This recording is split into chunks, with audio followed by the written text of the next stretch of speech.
దేనికి దాసులం? నీతికి.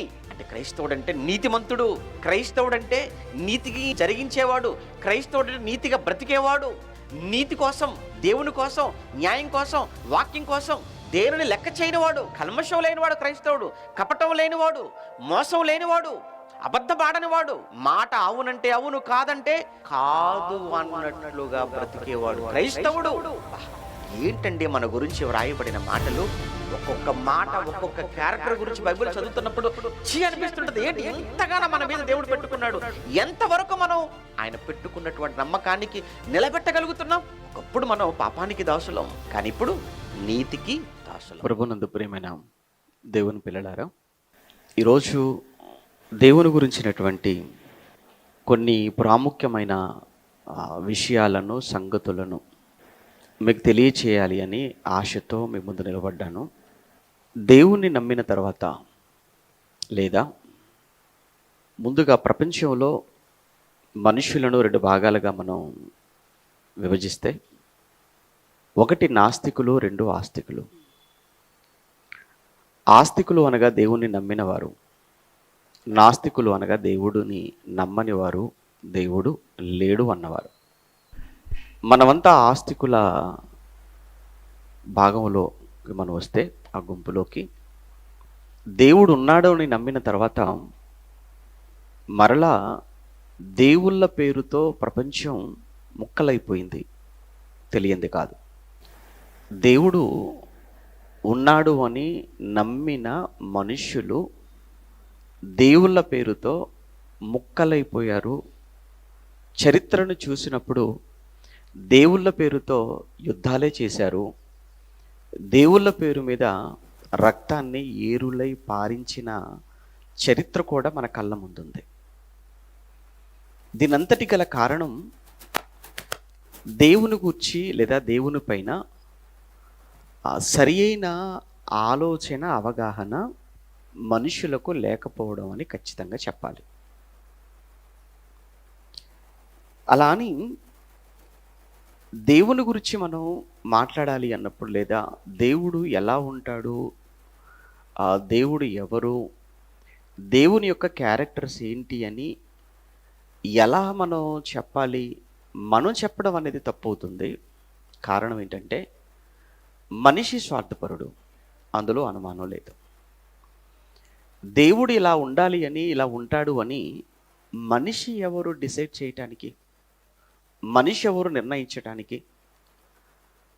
అందుకే దేవుడు ఎవరో లేదా దేవుడు ఎలా ఉంటాడో చెప్పేటువంటి అర్హత మనిషికి లేదు అనేటువంటి ఒక విషయాన్ని మనం చాలా బలంగా ముందుగా నమ్మాలి. ఇక రెండవదిగా, బైబిల్ను బట్టి మనం ఆలోచించినప్పుడు లోకంలో, సమాజంలో మనుషుల మధ్య దేవుళ్ళుగా పిలువబడుతున్న వారు ఎందరో ఉన్నారు అని ఒక మాట ఆ క్రొత్త నిబంధనలో అపోస్తుడైన పౌలు గారు కొరింథీ సంఘానికి తెలియచేయటం మనం చూస్తుంటాం. సరే, కొరింథీ సంఘానికి ఎందుకు ఆ మాట అన్నాడు అని అంటే, అది సపరేట్ ఒక పాఠం అయిపోతుంది మనకు. వీలైతే మనం ఈ నెలలో మన సెమినార్లో మాట్లాడుకుందాం అది. ఒకసారి పౌలు గారు కొరింథీలకు రాసినటువంటి మొదటి పత్రికలో 8వ అధ్యాయంలో అపోస్తుడైన పౌలు గారు కొరింథీలకు రాసిన మొదటి పత్రిక 8వ అధ్యాయం 5వ వచనాన్ని జాగ్రత్తగా మనం చదువుకుంటే, కొరింథీలకు రాసిన మొదటి పత్రిక 8వ అధ్యాయం 5వ వచనంలో, దేవతలు అనబడిన వారును, ప్రభువులు అనబడిన వారును అనేకులు. ఆ పదం చూడండి అక్కడ, దేవతలు అనబడిన వారును, ప్రభువులు అనబడిన వారును అనేకులు ఉన్నారు అన్నాడు. ఒకరు కాదు, ఇద్దరు కాదు, అనేకులు. ఎవరండి వీళ్ళంతా అంటే, అనబడిన వారు అన్నాడు. ఎవరి చేత అనబడిన వారు, ఎవరి చేత పిలువబడిన వారు అంటే మనుష్యుల చేత. అందుకే మనుష్యుల చేత దేవుళ్ళుగా పిలువబడుతున్న వారితో మనకు పని లేదు. మనుషులను చేసినవాడు కావాలి, ఈ సృష్టిని చేసినవాడు కావాలి, ఆయన ఎవరో, ఆయన ఎలా ఉంటాడో వెతికేటువంటి పనిలో ప్రతి మనిషి ఉండాలి. ఉదాహరణకు బంగారం ఉందంటే దానికి కొన్ని క్యారెక్టర్స్ ఉంటాయి, లక్షణాలు ఉంటాయి. ఇది బంగారం అని ఎలా చెప్తున్నావు? అది మెరుస్తుంది. ఇనుము దానికి ఉన్నటువంటి క్యారెక్టర్ని బట్టి, దానికి ఉన్న గుణాన్ని బట్టి ఇది ఇనుము అంటున్నాం. అలానే ఇది రాగి అని ఎలా చెప్తున్నావు? దానికి ఉన్నటువంటి గుణాన్ని బట్టి. ఇది కాయ, పండు కాదు. ఇది కాయ అని ఎలా చెప్తున్నావు? దానికున్న గుణాన్ని బట్టి. ఇది పండు అంటున్నావు, దానికి ఉన్నటువంటి ఆ లక్షణాన్ని బట్టి. అంటే ఒక వస్తువు ఇది పలానా వస్తువు అని మనం చెప్పాలి అని అంటే దానికి ఉన్నటువంటి లక్షణాన్ని బట్టి ఇది పలానా వస్తువు అని మనం ఐడెంటిఫై చేస్తున్నప్పుడు, మాట్లాడుతున్నప్పుడు. అలానే ఒక మనిషి మంచివాడు లేదా ఒక మనిషి చెడ్డవాడు. ఒక మనిషి మంచివాడు అని ఎలా చెప్తున్నావు? ఆ మనిషికి ఉన్న క్యారెక్టర్ని బట్టే కదా, ఆ మనిషిలో ఉన్నటువంటి గుణాలను బట్టే కదా, ఆ మనిషి యొక్క లక్షణాలను బట్టే కదా. అంటే ఒక మనిషి మంచివాడు అని మనం అంటున్నాము అని అంటే అతనుకున్న క్యారెక్టర్ని బట్టి ఆ వ్యక్తి మంచివాడు అంటున్నాం. అదే సమయంలో ఒక మనిషి చెడ్డవాడు అంటున్నప్పుడు కూడా అతనిలో ఉన్నటువంటి ఆ చెడు లక్షణాలు, ఆ అవలక్షణాలను బట్టి అతను చెడ్డవాడు అంటున్నాం. మరి దేవుడు అన్నప్పుడు దేవుడు ఎవరు, లేదా దేవుడు అయినా ఎలా ఉంటాడు? దానికంటే ముందు అసలు దేవుణ్ణి మనం తెలుసుకోవాల్సిన అవసరం ఉందా? దేవుడు ఎవరో తెలుసుకోవాల్సిన అవసరం ఉందా? దేవుని గురించిన అవగాహన మనకు అవసరమా అని ముందుగా ఈ ప్రశ్నకు సమాధానాన్ని ఆలోచించే ప్రయత్నం చేద్దాం. దేవుని గురించి ఎందుకు తెలుసుకోవాలి నేను? అంతే కదండి. దేవుని గురించి ఎందుకు తెలుసుకోవాలి? ఈ భూమి గురించి తెలుసుకోవటం వల్లనో, లేదా వృక్షాల గురించి తెలుసుకోవటం వల్లనో, లేదా పంటల గురించి తెలుసుకోవటం వలన నాకేదో ప్రయోజనం ఉంటుందని అనుకుంటున్నాడు మనిషి. దేవుని గురించి తెలుసుకోవటం వలన ఏంటి నాకు ప్రయోజనం ఏంటి అని ఎందుకు తెలుసుకోవాలి దేవుని గురించి అన్న ఈ ప్రశ్నకు బైబిల్లో నుంచి మన సమాధానాన్ని చూస్తే, అపోస్తలుడైన పౌలు గారు తన సువార్త ప్రయాణాలలో 2వ ప్రయాణంలో పౌలు గారు ఏథెన్స్కి వెళ్ళారు. ఆ ఏథెన్స్కి వెళ్ళినటువంటి సమయంలో ఏథెన్స్లో ఉన్నటువంటి ఆ అరియోపగు అనేటువంటి ఒక సభ, అది అందులో చాలా సందర్భాల్లో మీకు చెప్పాను. అక్కడంతా కూడా జ్ఞానులైన పడిన వారు, సమాజంలో మాకు అన్నీ తెలుసు అనుకుంటున్న వారు, మేధావులైన వారు, వాళ్ళంతా కూడా కూర్చునేటువంటి ఒక వేదిక, ఒక సభ, అరియోపగు అనేటువంటి సభ. వారికి ఉన్నటువంటి మరొక అలవాటు ఏంటంటే ఎప్పుడు చెప్పిన విషయం చెప్తే వినరు వాళ్ళు. వాళ్ళు ఎప్పుడు కూడా ఏదో ఒక కొత్త విషయం చెప్తేనే వాళ్ళు వింటారు. అందుకే తాము కొత్త సంగతులు వినుటయందు కాలము గడుపుచుండువారు అని వారి గురించి అక్కడ ప్రస్తావించబట్ట మనం చదువుకుంటాం. ఇప్పుడు పౌలు గారిని తీసుకెళ్ళి పౌలు గారు యేసుక్రీస్తు గురించి, ఆయన మరణాన్ని గురించి, ఆయన పునరుత్థానాన్ని గురించి మాట్లాడుతుంటే, ఏంటి మనిషి చనిపోయి సమాధి చేయబడి తిరిగి లేచాడా? ఇదేదో చాలా కొత్తగా ఉందే. ఈ కొత్త విషయం చెప్పాలంటే ఇక్కడ కాదు, నువ్వు చెప్పాల్సింది వీధిలో కాదు, సభలో చెప్పాలి, ఎందుకంటే అక్కడ అందరు మేధావులు ఉంటారు అని పౌలు గారిని ఆ సభకు ఆహ్వానించి ఆ సభలో నిలవబెట్టినప్పుడు, ఇప్పుడు ఆ ఏథెన్స్లో ఆ సభలో పౌలు గారు నిలబడి చేస్తున్నటువంటి ఒక ప్రసంగం, ఒక ఉపన్యాసం, అందులో దేవుని గురించి ఆయన ఏం మాట్లాడుతున్నాడు అన్నది ఒకసారి మనం చూద్దాం. అపోస్తుల కార్యములు 17వ అధ్యాయం 24 నుంచి మనం చదువుతున్నప్పుడు, అపోస్తుల కార్యములు 17వ అధ్యాయం 24వ వచనం నుంచి మనం చూడగలిగితే, జగత్తును అందలి సమస్తమును నిర్మించిన దేవుడు అన్నాడు. జగత్తును అందలి సమస్తమును నిర్మించిన దేవుడు అంటే మనకి ఏమర్థమవుతుంది ఈ మాటలో అంటే, జగత్తును నిర్మించిన వాడు, సృష్టిని నిర్మించిన వాడు, సృష్టికర్త ఎవరు అని చెప్తున్నాడు పౌలు గారు? దేవుడు. ఇప్పుడు నేను ఒక ప్రశ్న అడుగుతున్నాను, అదే మన పాఠం కూడా. దేవుని గురించి ఎందుకు తెలుసుకోవాలి అని అన్నాను కదా. ఇప్పుడు దేవుని గురించి ఎందుకు తెలుసుకోవాలి అని అంటే మీ నుంచి రావాల్సిన సమాధానం ఏంటి? దేవుడు ఎవరు? సృష్టికర్త, ఈ జగత్తును చేసిన వాడు. నువ్వు ఏ జగత్తులో ఉన్నావో, ఏ సృష్టిలో ఉన్నావో, ఏ సృష్టిని నువ్వు అనుభవిస్తున్నావో నువ్వు నేను, మరి సృష్టి ఎలా వచ్చిందో నీకు అవసరం లేదా? సృష్టిని చేసింది ఎవరో నువ్వు తెలుసుకోవాలి కదా. ఇది కనీస బాధ్యత కదా మనిషిది. ఇంత పెద్ద ఈ విశ్వాన్ని, ఇంత పెద్ద ఈ సృష్టిని చేసిన వాడు లేకుండగా ఇది ఎలా కలుగుతుంది? ఇది కనుక సృష్టి ఉందంటే తప్పనిసరిగా సృష్టికర్త కూడా ఉండి తీరాలి. కనుక ఇది సృష్టిని చేసిన వాడు సృష్టికర్త. ఆ సృష్టికర్త గురించి నేను తెలుసుకోవాలి, ఇది నా బాధ్యత. దేవుని గురించి ఎందుకు తెలుసుకోవాలి అని అంటే, దేవుడు సృష్టికర్త. అంతేకాదు, ఆయన ఈ సృష్టిని చేసి పక్కన పెట్టలేదు. ఈ సృష్టిని ఆయన అనుక్షణం కంటికి రెప్పల, లేదా ఈ సృష్టిని ఆయన నియంత్రిస్తున్నాడు, ఆపరేట్ చేస్తున్నాడు. ఆయన ఈ సృష్టిని ఆయనే నడిపిస్తున్నాడు. ఆయన దేవుడు నడిపిస్తున్నాడు కనుకనే ఈ సృష్టి అంతా కూడా ఇంత క్రమంగా ఉంది. ఒకవేళ ఈ సృష్టి అంతా కూడా ఏ ఏ ఏ దేశము, ఏ అగ్రరాజ్యం చేతిలో కానీ ఒకవేళ ఉందనుకోండి, ఏమండి, ఆకలి చావులు, ఆకలి కేకలు, ప్రపంచం అంతా అల్లకల్లోలం అయిపోతుంది. తెలియంది ఉంది. కొంచెం మీరు ఆలోచించండి. నిజంగా దేవుడు ఈ సృష్టిని ఎవరి చేతుల్లో, ఒకరి చేతిలో పెట్టలేదు. ఆయన దీన్ని ఆపరేటింగ్ అంతా ఆయనే. అందుకే ఈ విషయాన్ని మరలా ఇదే పౌలు గారు మొదటి ప్రయాణంలో లుస్త్రా అనేటువంటి ప్రాంతానికి వెళ్ళినప్పుడు, ఆ లుస్త్రా అనేటువంటి ప్రాంతంలో అన్ని జనుల మధ్య నిలబడి మాట్లాడుతున్నప్పుడు, ఈ సృష్టి అంతటిని కూడా నడిపిస్తున్నవాడు, సృష్టిలో జరుగుతున్న కార్యక్రమాలన్నింటికీ ఆయనే కారణమని ఎంత చక్కగా ఆయన మాట్లాడతాడో అన్ని జనుల మధ్య. ఒకసారి ఆ సందర్భాన్ని కూడా చూద్దాం. 14వ అధ్యాయం అపోస్తుల కార్యములు, 14వ అధ్యాయం అపోస్తుల కార్యములు 14వ అధ్యాయం 17వ వచనము నుంచి మనం చూడగలిగితే, అపోస్తుల కార్యములు 14వ అధ్యాయం 15 నుంచి చదువుకుంటే విషయం మీకు ఇంకా బాగా తేటగా అర్థమవుతుంది అనుకుంటున్నాను. 15 నుంచి చదువుకుందాం.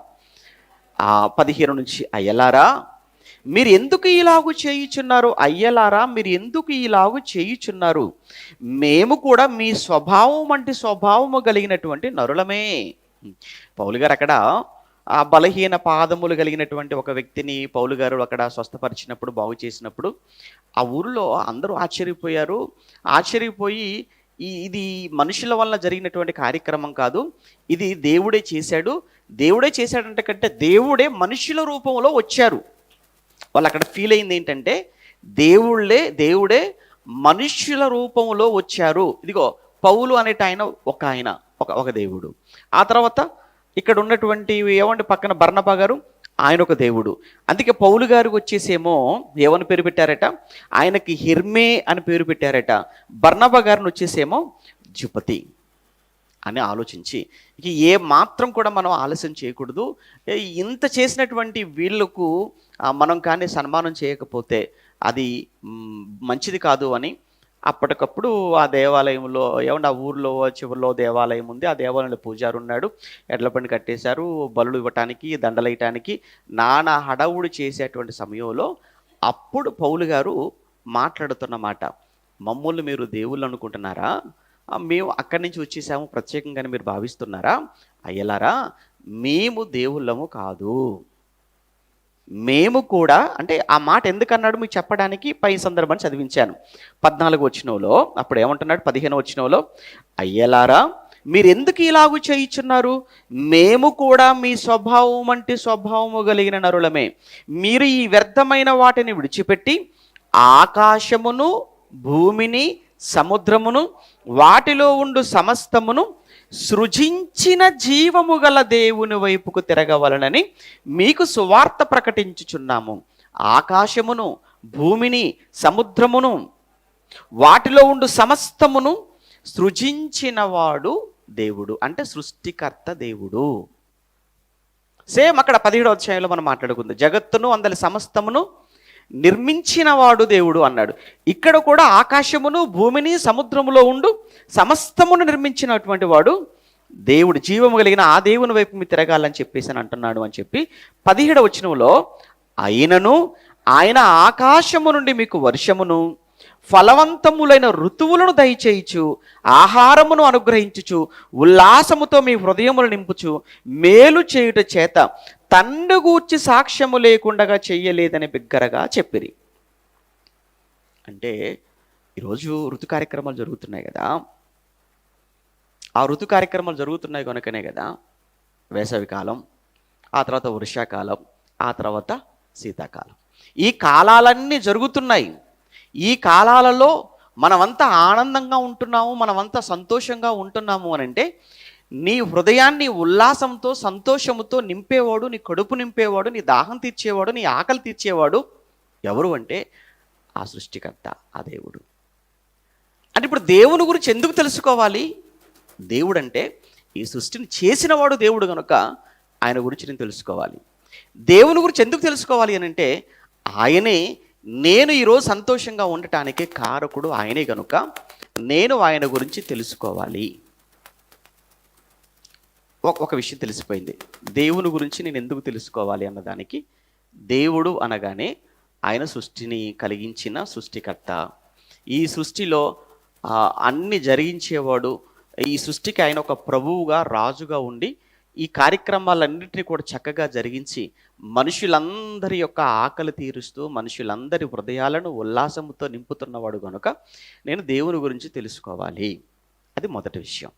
ఇక రెండవది, ఎందుకు నేను దేవుని గురించి తెలుసుకోవాలి అన్నదానికి రెండవ సమాధానం ఏంటంటే ఈ సృష్టిని చేసిన వాడే కాదు, ఈ సృష్టిలో నన్ను నిర్మించిన వాడు కూడా దేవుడే, నా జన్మకు కూడా ఆయనే కారణం. ఈ విషయాన్ని కూడా అక్కడే అదే జ్ఞానుల సభ, అదే ఏథెన్సులోనే పౌలు గారు మాట్లాడుతుంటారు. రెండవ విషయంగా 17వ అధ్యాయం, అదే అపోస్తుల కార్యములు 17వ అధ్యాయాన్ని మనం చదువుతున్నప్పుడు 17వ అధ్యాయం 25వ వచనంలో ఆయన అందరికీ జీవమును ఊపిరిని సమస్తమును దయచేయువాడు గనుక తనకు ఏదైనాను కొదువ ఉన్నట్టు మనుషుల చేతులతో సేవింపబడువాడు కాడు. ఎంత బాగా చెప్పాడంటే నీ చేతులతో నువ్వు దేవుణ్ణి సేవించవలసిన అవసరం లేదు. ఆయనకి ఏం కావాలి? దేవునికి మనలాగా ఆకలి ఉంటే పరిస్థితి ఏంటి? దేవుడు అంటే మనకులాగా 6 అడుగులు ఉంటాడా, 5 అడుగులు ఉంటాడా? మీరు ఆలోచించిన, దేవుడు అనగానే ఆయనకు ఒకవేళ ఆకలి ఉందనుకుంటే అసలు దేవుని యొక్క స్వరూపం ఏంటి, దేవుని యొక్క రూపం ఏంటి, ఆయన ఎంత ఎత్తుంటాడు, ఎంత వెడల్పు ఉంటాడు, ఆయన ఎంత తింటాడు? మీరు ఊహించాడు ఒకసారి దేవుడు అనగానే. దేవుడు అంటే ఆయన స్వరూపం చాలా పెద్దది, మనిషిగా నువ్వు అనుకున్నంత కాదు. అందుకే ఇక్కడ బైబిల్ ప్రకారంగా మనం ఆలోచిస్తున్నప్పుడు మనుషులు ఏది దేవుడు అన్నారో, ఎవరెవరు దేవుడు అన్నాడో, దేవుడు అనేటప్పటికీ ఏ క్యారెక్టర్స్ దేవులకు ఆపాదించారో అవన్నీ తొలగిపోవాలి. అందుకే ఇక్కడ పౌలు గారు అక్కడ నిలబడి మాట్లాడుతుంది కూడా ఎవరి మధ్య తెలుసా? వాళ్ళు జ్ఞానులు అదే సమయంలో గ్రీకులు అంటేనే బహు దేవత ఆరాధన కలిగినటువంటి వారుగా మనకు కనబడతారు గ్రీకులు. వాళ్ళు అక్కడ రాయబడిన సందర్భంలో వాళ్ళకి తెలిసినటువంటి దేవతల అందరికీ విగ్రహాలు పెట్టేశారు. పెట్టి ఒక విగ్రహం దగ్గర ఏమో మరి మనకు తెలిసినటువంటి వాళ్ళకైతే మనం పెట్టాము, మనకు తెలియకుండా కూడా ఇంక ఉన్నారేమో కదా దేవుళ్ళు అని ఇంకొక విగ్రహం పెట్టి దాని మీద తెలియబడని దేవునికి అని అక్కడ విగ్రహం పెట్టి దానికి కూడా పూజ చేయడం ప్రారంభించారట. ఏమో తెలిసిన వాళ్ళకి మనం పెట్టాము, ఒకవేళ అసలు తెలియకుండా ఇంకెవరుంటే వాళ్ళు మన మీద కోప్పడతారేమో, అందుకే వాళ్ళ వైపు నుంచి మనకు శాపాలు రాకుండా వాళ్ళు మన మీద కోప్పడకుండా ఉండాలి అని అంటే తెలియబడిన దేవుడికి అని పేరు రాసేసి సేమ్ ఈ విగ్రహాలకు ఎలా చేస్తున్నామో దానికి కూడా అలా చేసేద్దామని అంత అడ్వాన్స్డ్గా ఉన్నవాళ్ళు అనమాట. ఎవరు? గ్రీకులు, ఏథెన్స్లో ఉన్నవాళ్ళు. ఇప్పుడు అక్కడ నిలబడి ఆయన దేవుని గురించి చెప్తున్నాడు. దేవుని గురించి చెబుతూ, దేవుడు అంటే మీరు ఏమనుకుంటున్నారు? ఈ జగత్తును అందరి సమస్తమును నిర్మించినవాడు. అది మొదటి కాన్సెప్ట్గా చెప్పాడు. ఇక రెండవ కాన్సెప్ట్లో ఏం చెప్తున్నాడు అని అంటే జగత్తునే కాదు, ఈ జగత్తులో మనుషులందరినీ చేసినవాడు కూడా ఆయనే. అది రెండవ విషయం. అందుకే తర్వాత మాటలో ఆయన మాట్లాడుతున్నప్పుడు 25వ వచనంలో అందరికీ జీవమును ఊపిరిని సమస్తమును దయచేయువాడు గనుక తనకి ఏదైనాను కొదువ ఉన్నట్టు మనుషుల చేతులతో సేవింపబడువాడు కాదు. ఆయనకి ఏం తక్కువ? దేవునికి ఏం తక్కువ? ఒకవేళ దేవునికి ఏదైనా తక్కువ ఉంది, నువ్వేమైనా ఇవ్వగలవా? మనం ఏమైనా ఇవ్వగలవా దేవునికి? మనం ఏమీ ఇవ్వలేము. మనం ఏమి చేతులతో ఆయన్ని మనం ఏమీ తీసుకెళ్ళలేము. అందుకే అంటారు కదా, మీకా గ్రంథంలో మాట్లాడుతున్నప్పుడు, అయ్యా నీవు నా పట్ల నువ్వు చాలా ఉపకారాలు చేశావు, నీవు నా ఎడల చేసిన ఉపకారములకు ఆ ప్రత్యుపకారముగా నేను నీకు ఏమిచ్చి ఈ రుణాన్ని నేను చెల్లించగలను? వేలాది నదులంత విస్తారమైన తైలం నీ దగ్గరికి నేను తీసుకొస్తే సరిపోతుందా? అలానే వేల కొలది పొట్టేళ్లను తీసుకొచ్చి నీకు ఇస్తే అది సరిపోతుందా? చాలదు కదా. అలా నా జ్యేష్ఠ కుమారుడు నీకు ఇచ్చిన అది సరిపోతుందా? అలా అని ఇవేవి కాదు కదా నువ్వు కోరుకునేది. నీవు కనికరాన్ని కోరుకుంటున్నావు, దీనత్వాన్ని కోరుకుంటున్నావు, నీవు మనిషిని ప్రేమించాలని కదా నువ్వు కోరుకుంటున్నావు. ఇంతకు మించి మనిషి నుంచి నువ్వు ఏది ఆశించటం లేదు కదా అన్నాడు. అంటే మనుషుల యొక్క ఈ చేతులతో కాదు, మరి దేనితో ఆయన సేవించబడాలి అంటే చేతలతో సేవించాలి దేవుణ్ణి, చేతులతో కాదు. అంటే ఒకరు ఇంకా చెప్పాలంటే మీకు అర్థమయ్యేటట్టుగా మాటలు కాదు, దేవుడికి ఏది కావాలో తెలుసా? క్రియలు కావాలి. అందుకే క్రియలు లేని దేవుని పట్ల నీకున్న విశ్వాసం ఏమన్నాడది? మృతం. ప్రాణము లేని ఈ శరీరం అది ఎలా మృతమైందో, ఎవరికి ఎలా ఉపయోగపడదో, క్రియలు లేనటువంటి నీ విశ్వాసం కూడా దేవుని విషయంలో మృతమైనది. ఎందుకంటే చాలామంది ఉంటారు దేవుని నమ్మిన వాళ్ళు, పండగలప్పుడు వచ్చి కనబడిపోతుంటారు, ఆదివారపు ఆరాధనకు అలా వచ్చి కనబడిపోతుంటారు. ఆదివారపు ఆరాధనకు వచ్చారు అంటే ఆమెనేసరికి ఒక్క క్షణం కూడా మళ్ళీ కనబడరు మనకు.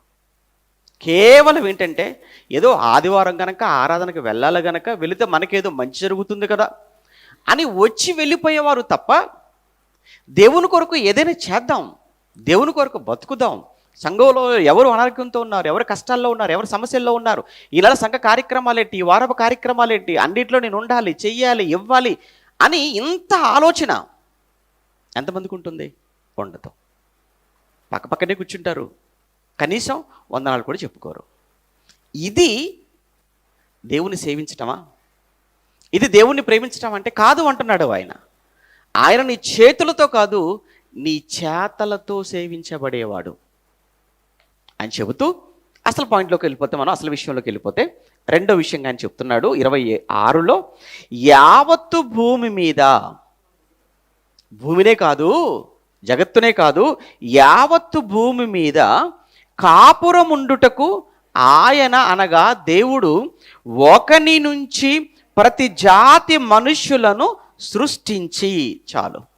అంటే ఇప్పటి వరకు ఈ సృష్టిని చేసిన సృష్టికర్త అని మనకు అర్థమైంది. ఇప్పుడు రెండో విషయంగా ఏమన్నాడంటే మనుష్యులను చేసిన వాడు కూడా, మనుషుల సృష్టికర్త కూడా ఎవరు? దేవుడు. ఇప్పుడు నేను దేవుని గురించి ఎందుకు తెలుసుకోవాలి అని అంటే సృష్టిని చేశాడు తెలుసుకోవాలి. రెండు, నన్ను చేసిన వాడు కూడా ఎవరు? దేవుడు. మరి సృష్టిని చేసిన దేవుని గురించి నేను తెలుసుకోకపోతే ఎలా? చివరికి నన్ను సృష్టించిన దేవుని గురించి కూడా నేను తెలుసుకోకపోతే ఎలా? నన్ను ఆయనే సృష్టించాడా? అవును. నన్నే కాదు, ప్రపంచంలో ఉన్న మనుషులందరినీ ఆయనే సృష్టించాడు. ప్రపంచంలో ఉన్న అన్ని జాతులను ఆయనే సృష్టించాడు. ప్రపంచంలోని జాతులన్నీ కూడా ఒక మనిషి నుంచే వచ్చినవారు, ఆ ఒక మనిషి దేవుడి నుంచి వచ్చినవాడు అని ఇలా ముందు జగత్తు గురించి, ఆ తర్వాత మనిషి గురించి, ఆ తర్వాత ఈ మనిషి ఎలా తప్పిపోయాడో చెప్పి, ఆ తప్పిపోయిన మనిషి కోసం యేసుప్రభు వచ్చాడని, ఆ వచ్చిన యేసుక్రీస్తుల వారి సెలవులో చనిపోయాడు అని, చనిపోయిన యేసుక్రీస్తు ప్రభుల వారే తిరిగి ఆయన సమాధి నుండి లేచి పరలోకానికి వెళ్ళి తిరిగి రాబోతున్నాడు అని చెప్పి అక్కడ ప్రసంగాన్ని ముగించేశాడు. అది 17వ అధ్యాయం ముగింపుకి వెళ్ళేటప్పుడు మనకు అనిపించేటువంటి సమాచారం అన్నమాట. అంటే అన్యుల మధ్య పౌలు గారు ఎంత చక్కగా సువార్త చెప్పాడు. బహు విగ్రహారాధికులైనటువంటి వారి మధ్య నిలబడి ఎంత యుక్తిగా వాళ్ళందరికీ దేవుని గురించి తెలియచేశాడన్నది మనకు అర్థం కావాలి. వాళ్ళ దేవుల గురించి మాట్లాడాల్సిన పని లేదు. ఏమంటే 2 4 అని చెప్తే సరిపోతుంది అంతే తప్ప మళ్ళా 2 1 కాదనో, 2 2 కాదనో, 2 3 కాదనో ఇవన్నీ చెప్పవలసిన పని లేదు కదా. 2 4 అని అన్నామంటేనే 1 కాదని, 2 కాదని, 3 కాదన్నట్లే. మళ్ళీ ప్రత్యేకంగా అది కాదు, ఇది కాదు, ఇది కాదని ఎందుకు టైం వేస్ట్? ఇక్కడ ఆయన ఎంత జాగ్రత్తగా మాట్లాడాడు అంటే అక్కడ అన్ని కళ్ళ ముందే ఉన్నాయి, కానీ ఏ ఒక్కరి పేరు కూడా ఎత్తలేదు. ఆయన ఎత్తకుండగా జగత్తును చూపించాడు, ఆ తర్వాత మనిషిని చూపించాడు. ఆ జగత్తును చేసినవాడు, నిన్ను చేసినవాడు, ఆ తర్వాత నువ్వు తప్పిపోయిన నాడు ఆయనే మరల ఆలోచించి యేసు అనేటువంటి మహానుభావుని లోకానికి పంపి మనుషులందరూ చేసిన అతిక్రమాలను పాపాలను ఆయన మీద మోపి ఆయనను సిలువకెక్కించి ఆయన సిలువలో చంపుకొని ఆయన సిలువలో చేసిన త్యాగాన్ని బట్టి కార్చిన రక్తాన్ని బట్టి మనుషులందరికీ ఒక విమోచనను ప్రసాదించి మనుషులకు రక్షణను అనుగ్రహించాడు అన్నది అక్కడ పౌలు గారు చెప్పినటువంటి సువార్త. మనల్ని చేసింది దేవుడే కదండి. ఎన్నో సందర్భాల్లో మీరు విన్నమాట కదా, మనం కూడా చెప్పుకున్నాం కదా. దావీదు గారు కీర్తన గ్రంథంలో మాట్లాడుతూ ఏమంటున్నాడు 39వ కీర్తనలో 13-14 వచనాలు మనం చదువుతున్నప్పుడు 139వ కీర్తన 13-14 వచనాలలో నా అంతరింద్రియములను నీవే కలుగచేసితివి, నా తల్లి గర్భమందు నన్ను నిర్మించిన వాడవు నీవే. అవును, ప్రతి అవయవాన్ని ప్రతి అంతరింద్రియాన్ని కలుగచేసిన వాడు దేవుడు అన్నాడు. కనుక దేవుడు అనగానే సృష్టికర్త, దేవుడు అనగానే నిన్ను సృష్టించిన వాడు కూడా. అందుకే నేను దేవుని గురించి తెలుసుకోవాలి. దేవుడి విషయంలో మోసపోకూడదు, దేవుని విషయంలో నేను మోసపోకూడదు. ఎందుకు నేను మోసపోకూడదు దేవుడి విషయంలో అంటే ఈ సృష్టిని అనుభవిస్తున్నది ఆయన చేశాడు. 2, నా జన్మకు ఆయనే కారణం. అటువంటప్పుడు ఈ సృష్టిని చేసిన, ఆ సృష్టిలో నన్ను చేసిన ఆ దేవుడెవరో నేను తెలుసుకోకుండా చావటం అన్నది, గుడ్డిగా నేను వెళ్ళిపోవడం అన్నది, అది నేను చేసే చాలా పెద్ద తప్పు. అందుకే ఎలానైనా ఆ దేవుడు ఎవరో, ఆ దేవుడు ఎలా ఉంటాడో నేను తెలుసుకోవాలి. 2, 3 ఎందుకు తెలుసుకోవాలి, ఇంకా దేవుని గురించి ఎందుకు తెలుసుకోవాలి అంటే, 3వ విషయం ఏంటంటే దేవుడు నిన్ను రక్షించేవాడు. ఆయన దేవుడు అనగానే నీకు రక్షకుడు, నిన్ను రక్షించేవాడు. దేవుడు అంటే రక్షించేవాడా? అవును, దేవుడు రక్షించేవాడు. యోహాను సువార్త 3వ అధ్యాయంలో యోహాను గారు రాశారు, యేసుప్రభుల వారు మాట్లాడారు. మనందరికీ బాగా సుపరిచితమైనటువంటి వాక్యం యోహాను సువార్త 3వ అధ్యాయం 16వ వచనాన్ని మనం చదువుతున్నప్పుడు, యోహాను సువార్త 3వ అధ్యాయం 16వ వచనంలో దేవుడు లోకమును ఎంతో ప్రేమించెను. ఆ పదం చూడండి, దేవుడు లోకమును ఎంతో ప్రేమించాడు అంటే పైన మాట్లాడుతున్న సందర్భం మీకు చెప్పాను అనుకుంటున్నాను. ఎక్కడ ఆ పరిసైడు గురించి మాట్లాడిన సందర్భంలో చెప్పాను, నికోదేము గురించి. నికోదేము వచ్చాడు యేసుప్రభు దగ్గరకని మాట్లాడినప్పుడు అక్కడ ఆ రోజు ఒక ఇత్తడి సర్పాన్ని, సంఖ్యాకాండలో మనం చదువుతున్నప్పుడు ఒక ఇత్తడి సర్పాన్ని చేసి దేవుడు నిలబెట్టమన్నాడు స్తంభం మీద. ఎవరెవరైతే పాము సర్పపు కాటుకు బలైపోతున్నారో వాళ్ళందరినీ కూడా ఆ సర్పం వైపు తేరి చూడమన్నాడు. అలా చూసిన వాళ్ళందరూ కూడా ఆ విషము విరుడైపోయి బ్రతికారు. అది ఎవరి మధ్య? ఇశ్రాయేలీల మధ్య. అంటే దేవుడు అక్కడ ఇశ్రాయేలీలను ఆ సర్పపు కాటు నుంచి ఆయన రక్షించాడు ఒకప్పుడు. కానీ ఇప్పుడు యేసుప్రభు వచ్చాడు. ఆ రోజు మోషే ద్వారా జరిగింది, ఈరోజు యేసుప్రభును పంపించాడు. ఆ రోజు మోషేను ఇశ్రాయేలు కొరకు, ఈరోజు యేసుక్రీస్తు అనేటువంటి వ్యక్తిగా నేను వచ్చాను. నేను వచ్చింది అందరి కోసం తప్ప ఒక ఇశ్రాయేలీల కొరకు కాదు. అది ఇక్కడ ఆ పాయింట్ 16లో. దేవుడు లోకమును ఎంతో ప్రేమించాడు. ఒకప్పుడు ఇశ్రాయేలీలు, ఇప్పుడు దేవుడు లోకమును ఎంతో ప్రేమించెను, కాగా ఆయన తన అద్వితీయ కుమారునిగా పుట్టిన వాని యందు విశ్వాసముంచు ప్రతివాడు నశింపక నిత్య జీవం పొందినట్లు ఆయనను అనుగ్రహించెను. లోకము తన కుమారుని ద్వారా రక్షణ పొందుటకే గాని అన్నాడు. చూడండి, లోకము తన కుమారుని ద్వారా రక్షణ పొందుటకే గాని అన్నాడు. అంటే యేసుక్రీస్తుని ఈ లోకానికి తండ్రి ఎందుకు పంపాడు అనంటే నీ రక్షణ కోసం పంపించాడు, నా రక్షణ కొరకు పంపించాడు. మనుషులకు రక్షణ లేదా? లేదు. యేసు వచ్చినంత వరకు, యేసు సిలువలో చనిపోయినంత వరకు ఈ ప్రపంచానికి రక్షణ ఉంది అని మీరు అనుకుంటే పొరపాటు. మరి అంతకు ముందు వారి పరిస్థితి ఏంటండి? అంతకు ముందున్న వాళ్ళంత నాశనం అయిపోవాల్సిందేనా? అంతకు ముందున్న వాళ్ళంత నరకానికి వెళ్ళిపోవాల్సిందేనా? అంటే దేవుడికి ఏమంటే పక్షపాతం చూపించినట్టుగా ఉంది కదా అంటే అది వేరే సబ్జెక్ట్. అది దేవుడు అనగానే ఎప్పుడు కూడా ఏమంటే మన సేవకుల సదస్సులో చెప్పాను ప్రారంభంలోనే, దేవుడు అనేటప్పటికీ మనందరికీ ఉండవలసినటువంటి ఒక అభిప్రాయం ఏంటంటే దేవుడు ఆయన న్యాయవంతుడు. దేవుడు న్యాయవంతుడు 1. 2, దేవుని గురించి మనం తర్వాత మాట్లాడుకుంటాం వీళ్ళతో వచ్చేవారం. దేవుడు ప్రేమాస్వరూపి అంటాడు. దేవుడిలో ప్రేమ ఉందని చెప్పలేదు. దేవుడే ప్రేమ అయి ఉన్నాడు అని చెప్పాడు. దేవుడిలో ప్రేమ ఉందని చెప్పటానికి, దేవుడే ప్రేమ అయి ఉన్నాడని చెప్పడానికి చాలా తేడా ఉంది. దేవుడిలో ప్రేమ ఉందని చెప్పటం, దేవుడే ప్రేమ అయి ఉన్నాడని చెప్పటం. దేవుళ్ళో ఏంటి ప్రేమ? నీలో లేదా ప్రేమ? నాలో ప్రేమ లేదా? నాలో ప్రేమ ఉంది, మీలో ప్రేమ ఉందండి. మీలో ఉన్న ప్రేమ అది పరిమితం, స్వార్థం.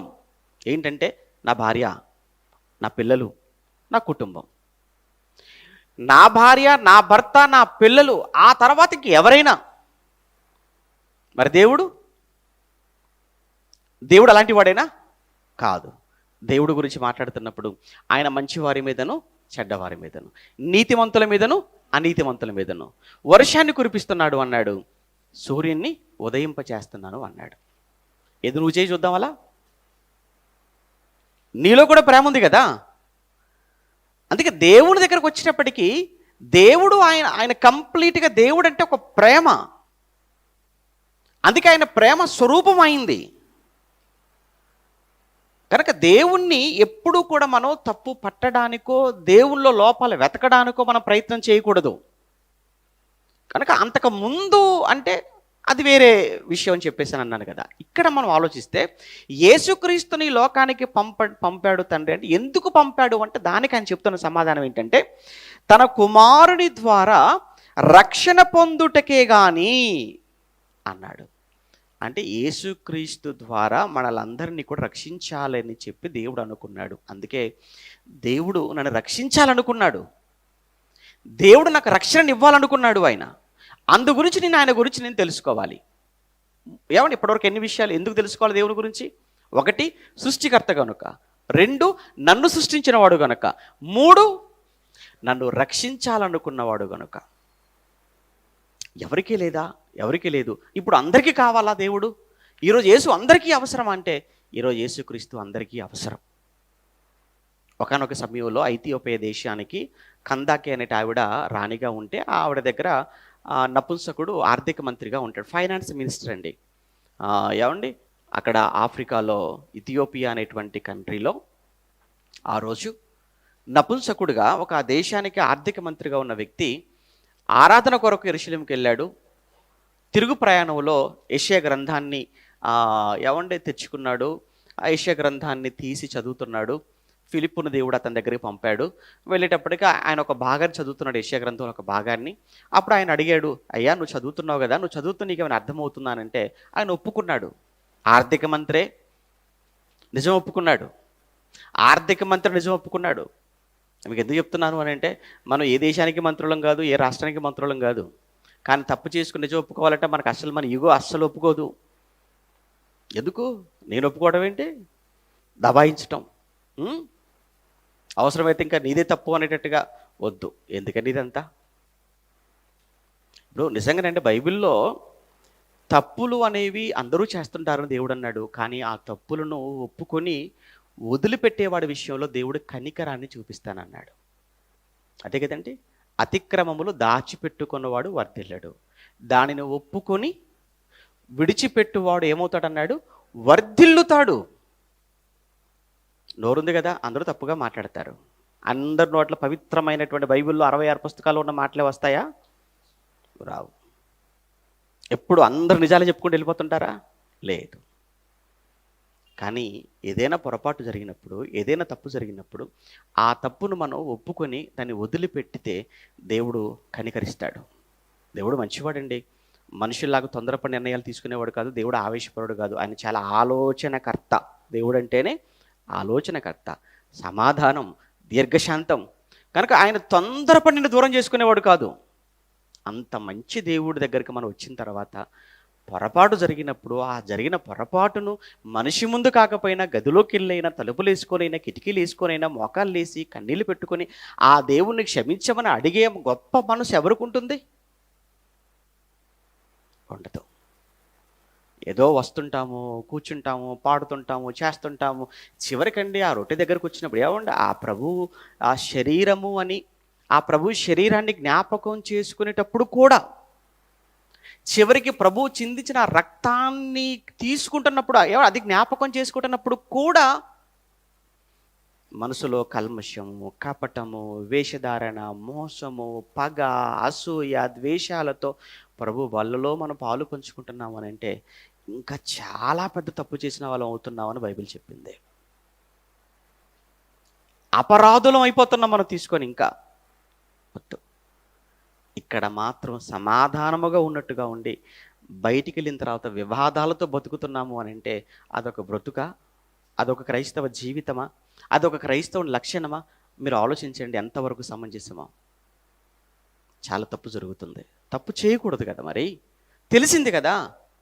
ఇప్పుడు తెలియక చేస్తే దాని పొరపాటు. పౌలు గారు కూడా ఏమన్నా తెలుసా? నేను తెలియక చేశాను, ఏమయ్యా నేను కనికరింపబడ్డాను అన్నాడు. నేను పూర్వమందు నేను హింసకుడును, దూషకుడును, సంఘమును అపరిమితంగా హింసించాను, తెలియక చేసి తిని గనుక నేను ఏమయ్యాను కనికరింపబడ్డా. తెలియక చేశాను గనుక. తెలిసిన తర్వాత కూడా చేస్తే దాన్ని ఏమంటారు? తప్పు. కావాలని చేసే తప్పు. తెలిసిన తర్వాత చేస్తే తప్పు, తెలియక చేస్తే పొరపాటు. పొరపాటుకి తప్పుకు తేడా ఉంది కదా. పొరపాటు అంటే తెలియక. ఇప్పుడు మనం ఏమన్నా నడుచుకుని వెళ్తున్నారు, కాలు తగిలింది అనుకోండి, అప్పుడు ఏమంటాం? అయ్యో సారీ అండి, పొరపాటున కాలు తగిలిందండి అంటాం. అప్పుడు మనం కూడా ఏమంటే పర్లేదండి అంటాం. కావాలని తన్నేస్తే, తన్నేసి సారీ చెప్తే అప్పుడు మనకి ఏమనిపి తెలుసా? కావాలని తన్ని సారీ చెప్పడం ఏంటి? కావాలని ఆ తిట్టి సారీ చెప్పడం, కావాలని అబద్ధాలు చెప్పి సారీ చెప్పడం ఏంటి? బాధ కలుగుతుంది. సరే, అయినా నిజంగా ఒకవేళ నిజమైన పశ్చాత్తాపంతో ఆ దేవుడిని అడిగితే దేవుడు క్షమిస్తాడు. ఎందుకంటే ఇక్కడ మనిషి క్షమించడం కంటే కూడా ఎవరు క్షమించితే మంచిదని మనలను? దేవుడు. నేను నిన్ను క్షమించాల్సిన ఏమండి, నా దగ్గర క్షమాపణ, ఇంకెవరి దగ్గర క్షమాపణ, ఏమండి ఎవరెవరి దగ్గర క్షమాపణ చెప్పుకోగలిగితే మంచి మనసు అది. ఒకవేళ లేదు, ఎక్కడో ఇగో మనకు అడ్డొచ్చేస్తుంది అనుకోండి, పర్వాలేదు, దేవుణ్ణి అడుగు,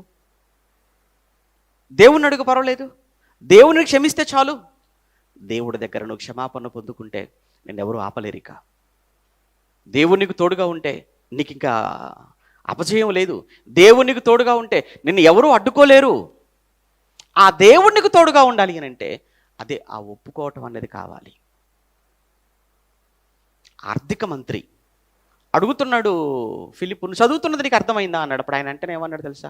అయ్యా, ఎవడైనా నాకు త్రోవ చూపకపోతే నాకు ఎలా అయ్యా? ఆర్థిక మంత్రికి కూడా అర్థం కావట్లే బైబిల్. అర్థం అవుదు మరి. అందుకే కదా సేవకుల సదస్సులు పెట్టుకుంటున్నాం మనం.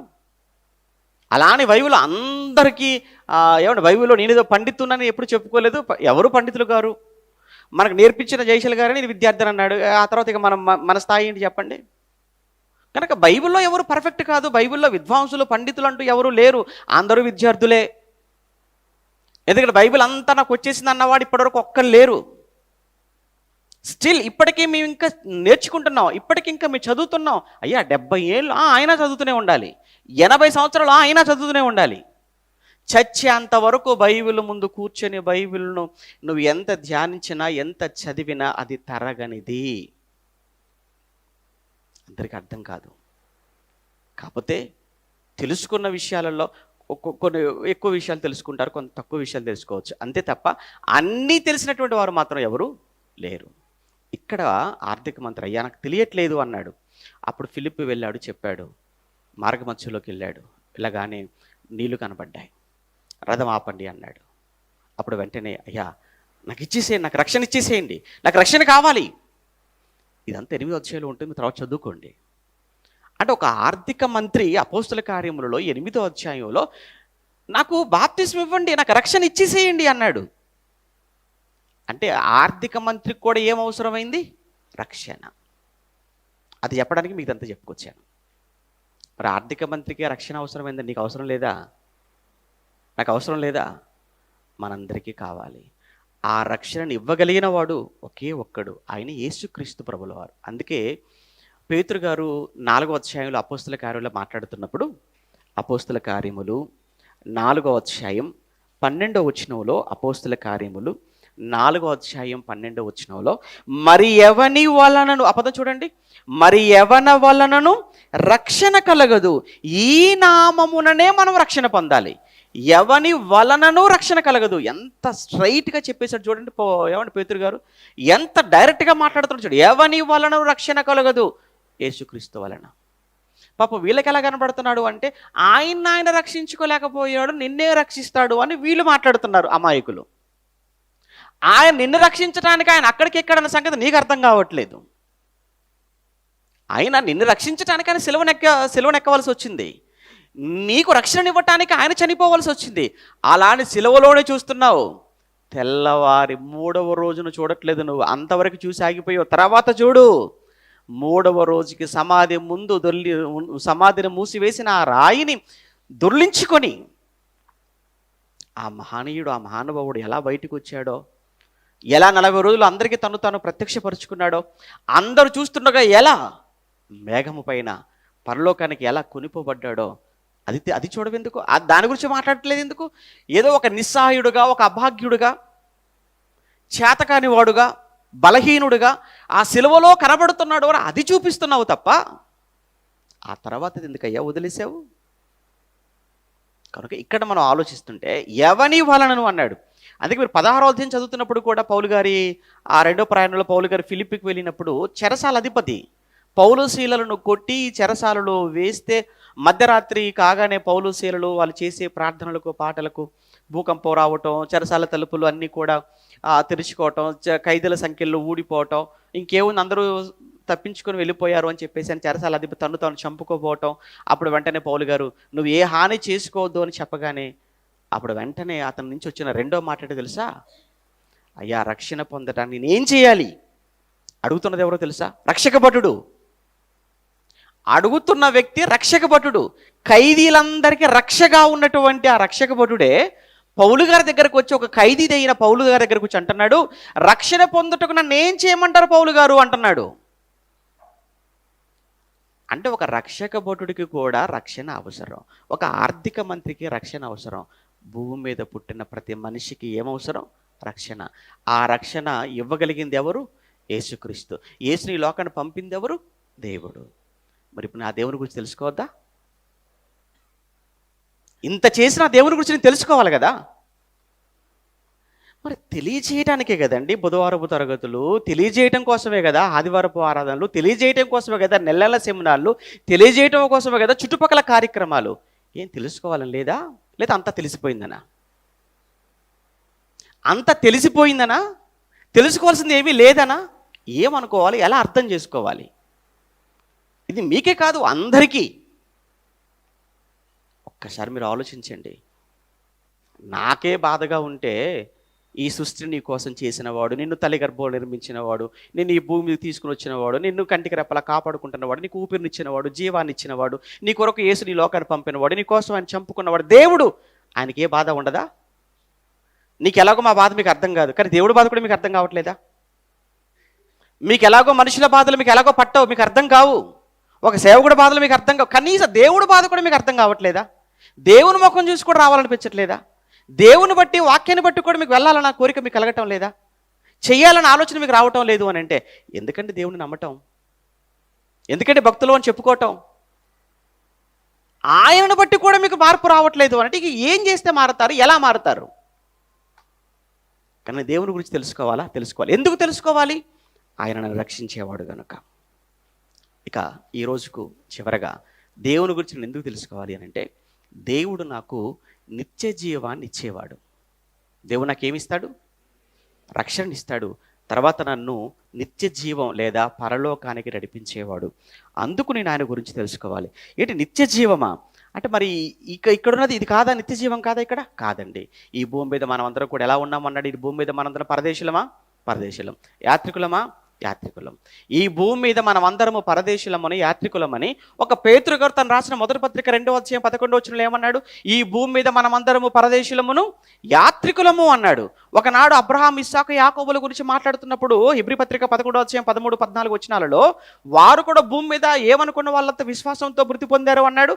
వారు కూడా భూమి మీద అబ్రహాం, ఇస్సాకు, యాకోబులు వారు భూమి మీద మేము పరదేశులమును యాత్రికులమై ఉన్నామని ఒప్పుకుంటారు వాళ్ళు. మరి వారేమో పరదేశులు అనుకున్నప్పుడు, వారు యాత్రికులు అనుకున్నప్పుడు, అంటే ఈ లోకం మనది కాదు, ఈ లోకం శాశ్వతం కాదు, ఈ లోకాన్ని ఒక రోజు మనం వదిలిపెట్టి వెళ్ళిపోవాలి. ఎక్కడికి వెళ్ళిపోతాం? ఒక గంట తర్వాత మీరు ఉండరు, ఇక్కడ వెళ్ళిపోతారు, మీ ఇంటికి వెళ్ళిపోతారు. మరి ఒకరోజు ఈ లోకాన్ని వదిలిపెట్టాలి. మరి ఒకరోజు ఈ లోకాన్ని మనం వదిలిపెడితే ఎక్కడికి వెళ్ళిపోతాం? శాశ్వతం నిత్య జీవంలోకి వెళ్ళాలా? నీవు నిత్య నాశనానికి వెళ్ళకూడదు అనుకుంటే ఆ దేవుని గురించి నువ్వు తెలుసుకో. నిత్య నాశనానికి వెళ్ళకుండా నిత్య జీవంలోనికి నేను వెళ్ళాలి అని నువ్వు అనుకుంటే అప్పుడు నువ్వు దేవుని గురించి తెలుసుకో. అంటే సృష్టి గురించి ఏమంటే సృష్టి ఎవరు చేశారు ఏంటి అనేటువంటి ఆ విషయాలు నీకు అర్థం కావాలి అని అంటే దేవుని గురించి తెలుసుకోవాలి. నీ పుట్టుక ఎలా జరిగిందో తెలుసుకోవాలంటే దేవుని గురించి తెలుసుకోవాలి. నీకు రక్షణ ఎలా తెలుసుకోవాలంటే దేవుని గురించి తెలుసుకోవాలి. చివరికి నీవు చావు తర్వాత నిత్య నరకానికి, నిత్య గుండానికి, నిత్య నాశనానికి వెళ్ళకూడదు, తను తప్పించుకొని నిత్య జీవంలోనికి నేను వెళ్ళాలి అనుకుంటే తప్పనిసరిగా దేవుని గురించి తెలుసుకోవాలి. ఇప్పుడు చెప్పండి, దేవుని గురించి మనం తెలుసుకోవటం ఎంత ప్రాముఖ్యం? దేవుని గురించి ఎందుకు తెలుసుకోవాలి? ఇన్ని కారణాలను బట్టి మనం తెలుసుకోవాలి. అయితే మనుషులు తెలుసుకునే ప్రయత్నం చేశారా? చేశారు. చాలా సంవత్సరాలుగా మనుషులు ఏమండి చాలా ప్రయత్నాలు చేశారు. చేసి చేసి చేసి చేసి చేసి చివరికి దేవుని గురించి తెలుసుకొని కొన్ని తప్పుడు ఆలోచనలు, తప్పుడు సిద్ధాంతాలు, తప్పుడు విశ్వాసాలు ప్రజల మధ్యకు తీసుకొని వెళ్ళిపోయారు. అందులో కొంతమంది చేసి పరిశోధనలు చేసి మా వల్ల అవ్వటం లేదని చెప్పేసి ఏమన్నారు అని అంటే సృష్టిని పూజ చేసుకోండి సార్ అని సృష్టిని పూజించేటువంటి కార్యక్రమాలు ప్రారంభించేశారు. అందుకే కదా సూర్యుని ఏమంటే సూర్యుని పూజ చేసేవాళ్ళు, చంద్రుని పూజ చేసేవాళ్ళు, నక్షత్రాలకు పూజ చేసేవాళ్ళు, భూమికి పూజ చేసేవాళ్ళు, చెట్లకు పూజ చేసేవాళ్ళు. ఇవి తెలియదేం కాదు. చివరికి మొన్న మధ్యలో వర్షాలు ఏమంటే ఎక్కడో వర్షాలు పడట్లేదని 2 కప్పలను తీసుకొచ్చి కప్పలకు పెళ్లి చేసి కప్పలకు కూడా దండం పెట్టారు. ఓకే, వర్షాలు పడట్లేదు 2 కప్పలు తీసుకొచ్చి పెళ్లి చేసి దండం పెట్టారు. వర్షాలు బాగా ఎక్కువైపోతున్నాయి, అసలు ఆగట్లేదు, అక్కడ డ్యాములు పగిలిపోయేటట్టుగా ఉన్నాయి, విడాకులు ఇచ్చేసేయండి అయిపోతుందని చూద్దాం. పెళ్లి చేశారు కదా, పెళ్లి చేస్తే వర్షాలు పడతాయి అన్నారు. మరి ఆ వర్షాలు ఆగిపోవాలంటే ఏం చేయాలో?